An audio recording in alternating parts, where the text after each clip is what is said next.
Hello everyone, in this video I will show you how to use GGives in Lazada with GCash. So here I have made a step-by-step guide, so make sure you follow the app. So open your Lazada app here, launch the Lazada app, and you can also use this website, right? As you can see here. Now browse and select the items you want to buy. So once you select your product to buy here, scroll down to the payment method, right? Let me show you. So here you will see the payment method.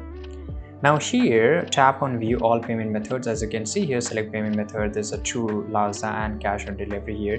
If you haven't already linked your GCash, so you need to link your GCash. As you can see here, we don't have any option. Click on view all payment method. Now here in the payment method, you will see this option of GCash e-wallet. Now go and click on it.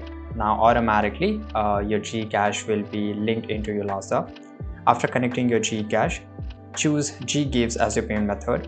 You may need to specify the number of months you want to pay in installment.